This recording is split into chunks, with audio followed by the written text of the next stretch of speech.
राज्य सरकार के मुख्य सचिव सोमेश कुमार ने हैदराबाद बंगाली समिति द्वारा आयोजित शारदीय नवरात्रि उत्सवों में भाग लिया। दोमलगुड़ा इंदिरा पार्क स्थित रामकृष्ण मठ में आयोजित समारोह में सम्मिलित होकर उन्होंने माता दुर्गा की पूजा की। बंगाली समिति हैदराबाद के तत्वावधान में शारदीय नवरात्रि उत्सव भव्य रूप से आयोजित किए जा रहे हैं। इंदिरा पार्क के समीप रामकृष्ण मठ में आयोजित नवरात्रि उत्सवों में राज्य सरकार के मुख्य सचिव सोमेश कुमार सपरिवार सम्मिलित हुए। उन्होंने स्वामी श्रीकांत नंद जी के पौरोहित्य में मां दुर्गा की पूजा की। इस अवसर पर उन्होंने समिति के 80 वर्षों की सेवा तथा नवरात्रि उत्सवों की सोमेश कुमार ने सराहना की। उन्होंने कहा कि बंगाली समिति द्वारा आयोजित उत्सवों में भाग लेकर उन्हें काफ़ी संतोष हुआ है। इसी संदर्भ में सरकार के मुख्य सचिव सोमेश कुमार ने सिटी विजन के दर्शकों को दशहरा पर्व की हार्दिक शुभकामनाएं दी। मैडम चंदना खान जी जो हमारी सीनियर रही हैं और एक अच्छे अफसर के अलावे एक अच्छी पेंटर भी है, उनको मेरा नमस्कार। आपका सानिध्य, आपके बगल में बैठने का, मोहन महाराज जी आपके बगल में बैठने का मुझे अवसर मिला और आपका आशीर्वाद मुझे मिला, इसके लिए आपको भी बहुत धन्यवाद। उसी तरीके से सुमित जी आप और सारे मौसमी जी और सब लोगों ने जो इस इतने अच्छे सभा का आयोजन किया, उन सबको मेरा हार्दिक धन्यवाद। जब मैं आप सब लोगों के साथ हूँ, मुझे लग रहा है कि अपने घर में ही हूँ। मैं बिहार से आता हूँ और जो मेरा बचपन था वो बंगाल के बॉर्डर पे बीता। साहेबगंज एक जगह है, अब संथाल परगना में आता है, और मेरी नानी, मेरे मामा और ख़ास करके मामी, वो लोग बंगला उपन्यास और साहित्य पढ़ते थे और कई बार बातें भी करते थे। मेरी पत्नी डॉक्टर ज्ञान मुद्रा भी बंगला बोल लेती हैं और हमारे बीच में उपस्थित हैं। उसी तरीके से आजकल तो नेटफ्लिक्स का ज़माना है, तो बहुत सारी बंगाली मूवी भी मैं देखता रहता हूँ और कई मूवी मुझे बहुत पसंद आती है। एक जो खास करके मुझे अच्छी लगी, उसका नाम है मैडम माछर झोल। So no, I don't eat these days, but that movie I liked very much. Yes, ma'am. उसके बाद इतना अच्छा आयोजन और किसी संस्था को 80 साल तक चलाना, कायम रखना और उसको आगे बढ़ाना, ये एक बहुत बड़ी उपलब्धि है। जहाँ भी 2 से ज़्यादा लोग जमा होते हैं, आपस में लड़ाई झगड़ा ये होता है, लेकिन आपने अपनी परंपरा को आज़ादी के पहले से 1942 से शुरू करके आज तक कायम रखा है। तो मैं आप सबको अपने दोनों हाथ जोड़ के अपना साधु वचन बोलता हूँ कि ये बहुत ही महान विषय है और ये और कई सदियों तक चले, ऐसा मैं आशा करता हूँ और मेरी शुभकामनाएं आप सबके साथ हैं। आपने कुछ बातें बोली, खास करके ज़मीन के बारे में। हमारे सरकार और खास करके हमारे प्रियतम मुख्यमंत्री श्री के चंद्रशेखर राव का एक ऐसा विश्वास है कि जो हैदराबाद शहर है और जो तेलंगाना है, वो उदाहरण है एक गंगा जमुना तहजीब का, जिसमें अलग अलग तरह के लोग, अलग अलग जो संस्कृति के, अलग अलग जगहों के जो लोग आके यहाँ रह रहे हैं, वो अपना आइडेंटिटी मेंटेन करते हुए इस समाज में घुल मिल जाते हैं। जिनको देख के हबसीगुड़ा, हमारे भारत का ही नहीं, हबसीगुड़ा का मतलब है जो लोग दूसरे अफ्रीकन कंट्री से आए हैं, उनके लिए यहाँ पे एक जगह है जिसका नाम है हबसीगुड़ा। यहाँ पे गुजराती गली ऐसे जगह भी हैं जो ये साफ दिखाता है कि हम सब मिलजुल के रहते हैं और हर एक त्यौहार में सब लोग मिलजुल कर हिस्सा लेते हैं। इसी के दौरान कई लोगों को, कई इस तरह के कम्युनिटीज़ को, खास करके जैसे केरला के लोगों को, उड़ीसा के लोगों को और कई जगहों के लोगों को यहाँ ज़मीन दी गई है और मैं भी ज़रूर जी जान से कोशिश करूँगा कि बंगाली समिति के लिए भी जमीन का आवंटन किया जाए, क्योंकि ये बहुत ज़रूरी है कि आप जो अच्छा काम कर रहे हैं हम उसको और भी बढ़ावा दें।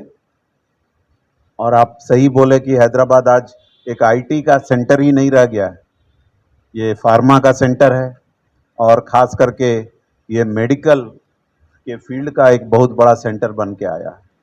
बहुत सारे मैं देखता रहता हूँ, बहुत सारे गरीब लोग दूसरी जगहों से आते हैं और यहाँ पे अपना इलाज कराते हैं। उसी तरीके से हमारे पूरे माने तेलंगाना में करीब करीब 30 से 35 लाख लोग हैं जो भारत के विभिन्न राज्यों से आकर अपनी जीविका का यहाँ उपार्जन करते हैं। वैसे लोगों को मदद करने के लिए अगर हम आपको ज़मीन देते हैं तो ये बड़ी सुविधा होगी। और इसी बीच में कुछ दिनों पहले कल ही हमारे चीफ मिनिस्टर साहब से हमने जब बातचीत किया तो हमने 2 प्रोग्राम उनसे मंजूरी ली और वो जैसा आप बता रहे थे उसी के लाइन में है। एक प्रोग्राम ये है कि हर एक हमारे यहाँ पे हैदराबाद में 18 गवर्नमेंट हॉस्पिटल्स हैं बड़े। उन हॉस्पिटल्स में अब हमने ये सुविधा, पहले भी कुछ थी लेकिन अब पूरी तरह से कोई भी जो एक मरीज आता है उसका जो अटेंडेंट है उनको रहने की व्यवस्था हम अगले एक 10-15 दिनों में कराएंगे और कम से कम 200 लोग वहाँ पे जो अटेंडेंट आते हैं जो हॉस्पिटल में उनको रहने की व्यवस्था होगी। और इसमें क्या हमने देखा कि कौन लोग गरीब लोग हैं वही हमारे हॉस्पिटल्स पे आते हैं।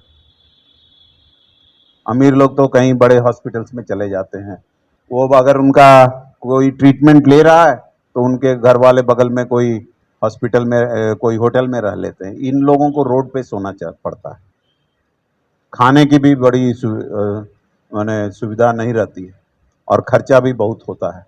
एक तो जब वो बीमार पड़ते हैं और उनको देखभाल करने, अब हमारे हर एक हॉस्पिटल में बहुत ही सस्ते दाम पे 3 मील्स की सुविधा अटेंडेंट्स के लिए दी जाएगी। माने लंच, ब्रेकफास्ट और डिनर हम बहुत ही सस्ता, जस्ट नाम के लिए 5 रुपया लेंगे, लेकिन उनको पूरी तरह से अच्छा खाना हम उनको खिलाएंगे ताकि वो लोग इसमें हिस्सा ले सकें। मेरे बोलने का ये मतलब है कि माँ दुर्गा की कृपा से हम लोग बहुत सा चीज़ यहाँ कर पाते हैं और मैं आप दोनों हाथ जोड़ के माता को नमस्कार करता हूँ और ये प्रार्थना करता हूँ कि उनका आशीर्वाद, उनकी कृपा आप पे, आपके प्रियजनों पे बनी रहे। और अगले साल जैसा हमारे सारे वक्ताओं ने बोला कि अगली बार जब हम दुर्गा पूजा करेंगे तो किसी के हाथ में मास्क नहीं होगा और सब लोग इतने बड़े जगह में नहीं और बड़े जगह में आप धूमधाम से दुर्गा पूजा मनाएंगे। और अब हमारे मोहन महाराज जी ने भी बहुत सारी बातें बताई जो हम सबको ज्ञानवर्धक है और ख़ास करके ये दुर्गा पूजा की जो महत्ता है उसको हम लोग सब कोई ध्यान रख रहे हैं और एक उत्सव के अलावे जो इसमें जो उसके वैल्यूज़ हैं उनको भी हम लोग अपने अंदर लाएंगे कि always the good forces will win over the evil. तो इन शब्दों के साथ आपका खास करके धन्यवाद कि आपने मुझे यहाँ आके आप सब लोगों से मिलने का मौका दिया और माता दुर्गा का आशीर्वाद मिलने। సేవా సమితి ఆధ్వర్యంలో ఏర్పాటు చేసిన దుర్గామాత నవరాత్రి ఉత్సవాల్లో భాగంగా ఈరోజు మనం ఇక్కడ ఉన్నాము। ఈరోజు సోమేష్ కుమార్ గారు ముఖ్య అతిథిగా వచ్చారు। మనతో పాటు సమితి వాళ్ళు ఉన్నారు అని అడిగారు। मैं हैदराबाद बंगाली समिति का जनरल सेक्रेटरी हूँ। हैदराबाद बंगाली सबसे ओल्डेस्ट एसोसिएशन है एंड हमारा हैदराबाद बंगाली मतलब हैदराबाद बंगाली समिति मतलब सबको मालूम है पूरे बंगालियों का वो है। और वेस्ट बंगाल को पूरा यहाँ पे उतार देते हैं हमारे दुर्गा पूजा फेस्टिवल में। बाकी को जो हमारे joint secretary mister Joy Dutta साहब है उन्होंने डिटेल्स बता देंगे। हाँ, हमारे आपके व्यूअर्स को हमारे तरफ से दशहरा के हार्दिक शुभकामनाएं। और हमारा ये ऑलरेडी हमारे सेक्रेटरी थोड़ा बोले से है आपको, ये हमारा सबसे पुराना बंगाली एसोसिएशन है। हमारा पूजा 1942 में पहले शुरू हुआ था। ये हम लोग का 80th ईयर ऑफ सेलिब्रेशन है। और गोइंग फॉरवर्ड हम लोग ये हमारा ओन प्रेमिसेस में कर रहे हैं, क्योंकि लास्ट 2 साल से जो पैंडमिक का सिचुएशन था वो सिचुएशन को हम फेस कर रहे थे। इसके लिए हमने बड़ा करके नहीं किया पूजा। हमारे लोग इधर काफ़ी आते हैं, एक 10-12 हज़ार तो एनी टाइम हमारे पास माता का भोग खाते हैं। ओके, जो हम लोग वेदर पुअर पीपल रहने दो या रिच पीपल रहने दो, सबको साथ में बिठा के खिलाते हैं हम लोग। और ये हम लोग 5 दिन करते हैं, दुर्गा पूजा 5 दिन रहता है। हैदराबाद बंगाल समिति दुर्गा पूजा के अलावा भी बहुत सारा फिलैंथ्रोपिक एक्टिविटीज़ करते हैं। ओके, ओल्ड एज होम हम स्टार्ट करने की कोशिश कर रहे हैं। वेस्ट बंगाल अपना तेलंगाना गवर्नमेंट को एक रिक्वेस्ट प्लेस किए हैं, अगर हमारे को गवर्नमेंट रेट में वो कुछ लैंड दिए तो हम एक ओल्ड एज होम उस पर बनाएंगे बोल के। तो हमारा ये लॉन्ग टर्म विजन है कि हम educational institutions, old age homes ये सब हम बनाएं। और एक बड़ा इवेंट होता है दुर्गा पूजा के अलावा जो हम 5 साल से कर रहे हैं, वो है Telangana international Bengali film festival, जिसमें हमने बांग्लादेश के बड़े बड़े आर्टिस्ट फिल्म्स और कलकत्ता बंगाल के सबसे बड़े बड़े सुपरस्टार्स हमारे पास आके उनके फिल्म्स लेके आके यहाँ के जो हम लोग प्रवासी बंगालीज बोलते हैं, जो बंगाली हैदराबाद में है, वो ऑलमोस्ट अभी 12 लाख टच किया है। Bengali population of Hyderabad is almost close to 12 lakhs। और keeping in mind the cosmopolitan culture जो है हैदराबाद का, ये कॉस्मोपॉलिटन कल्चर को हम लोग सभी कम्युनिटी को कैटर करने की कोशिश कर रहे हैं। आगे जाके हमारा जब फिर रेगुलर वेन्यू में दुर्गा पूजा चले जाएगा, हमारे को प्लान है कि दूसरे कम्युनिटीज़ रहने, तमिल कम्युनिटी हो या मराठी कम्युनिटी हो, इनको हम इन्वाइट करेंगे उन लोगों को इधर परफॉर्म करने के लिए। रोज कितने बजे यहाँ पे पूजा स्टार्ट? टाइमिंग ये साल का जो टाइमिंग है वो शुरू होता है रफली 9 बजे शुरू हो जाएगा सुबह। मगर प्रिपरेशंस पूजा के लिए हम लोगों को 7 बजे से प्रिपरेशन शुरू हो जाता है। वक्त आ जाएंगे 9 बजे से शुरू हो जाता है 3 बजे तक। यूँ मतलब ये एक पैंडमिक पूजा है, हम इसके लिए 3 बजे बंद कर रहे हैं, फिर 6 बजे खोल देंगे और वो चलेगा रात 11 बजे तक। मगर हमारा जो मेन वेन्यू में हर एक साल करते हैं वो कभी बंद नहीं होता था, वो 24 घंटा खुला रहता था।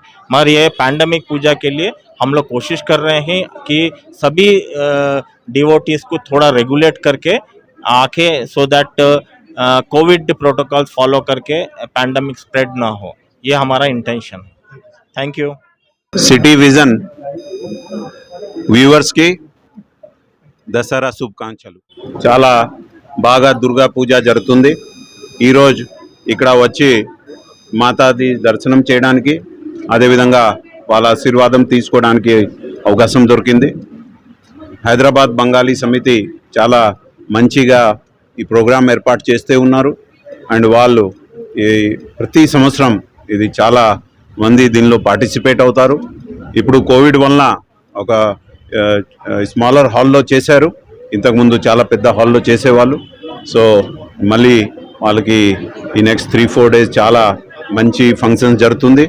నేను మళ్ళీ ఒకసారి అష్టమి రోజు కూడా ఫ్యామిలీతో కలిసి పార్టిసిపేట్ చేస్తాం।